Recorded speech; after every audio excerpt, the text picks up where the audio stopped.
Everyone knows red meat is bad for you. It will raise your cholesterol and it will cause heart disease and eventually kill you. But is that the truth? In this video, we're going to take a look at some of the most significant studies that influence the dietary recommendations for a low-fat diet and how meat and saturated fat came to be demonized by various health organizations. Up first, hello Ansel Keys and the 7-country study. Ansel Keys collected data on several countries around the world, and he concluded that eating red meat, saturated fat, will lead to increase in cardiovascular deaths. You can see his graph here with his data, and there is a clear correlation between the amount of red meat consumed and cardiac deaths. He called his theory the diet heart hypothesis. What this graph does not show are the 15 other countries he collected data on that did not support his hypothesis, so they were omitted from the study. You can see right there on this graph, there's several points on the lower right side of the graph that include Norway, Sweden, Denmark, and the Netherlands. They had a relatively high consumption of saturated fat, but a low incidence of cardiac death.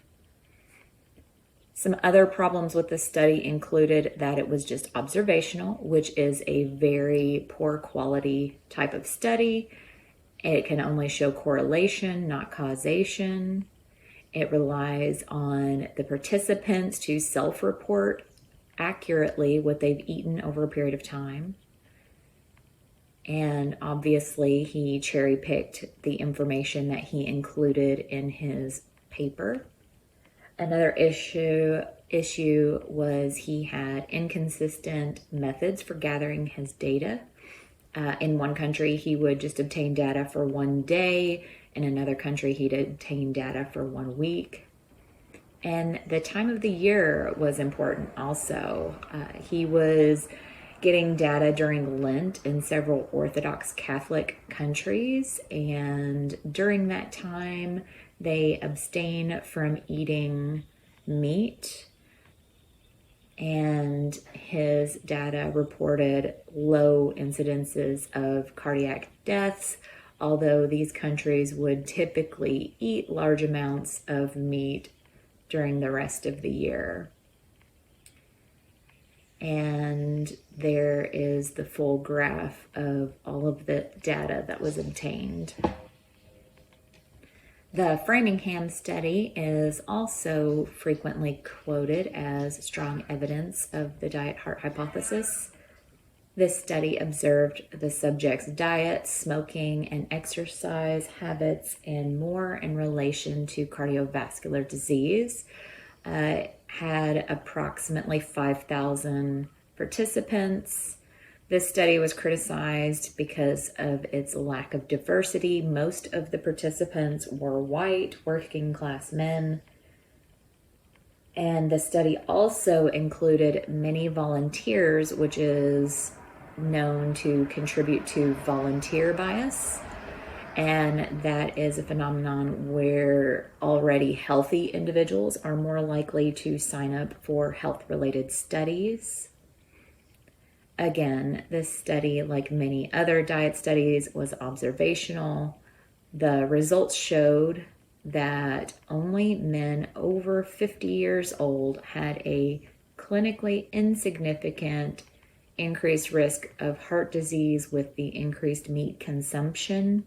Men under 50 years old and the women in the study had a correlation between increased cardiovascular disease and lower LDL levels.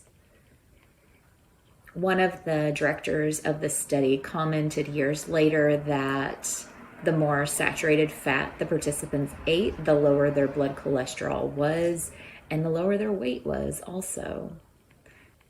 But based on that study, the American Heart Association and the National Heart, Lung, and Blood Institute issued a statement that a 1% drop in cholesterol levels equaled a 2% decreased risk of coronary heart disease.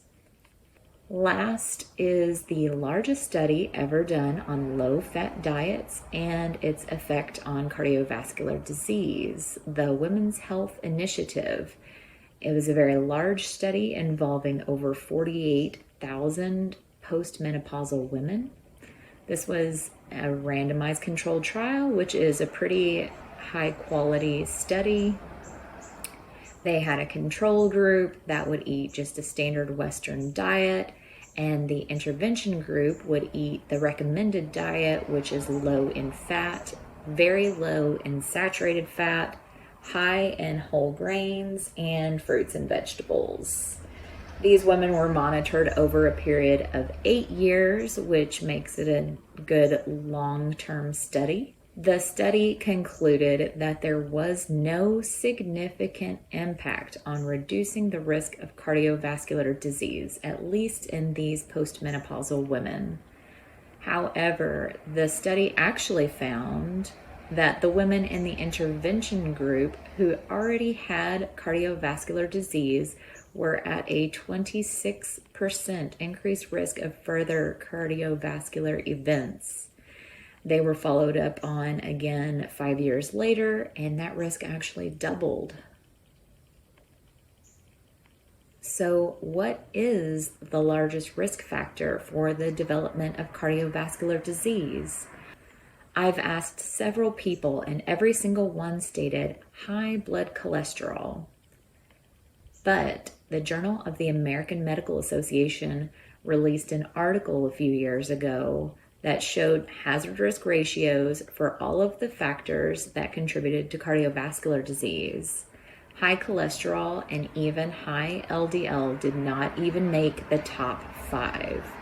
Surely the number one risk factor is one of those things that your doctor tells you to start doing to prevent or improve heart disease, like quitting smoking, losing some weight, maybe exercising more often, doing cardiovascular exercise.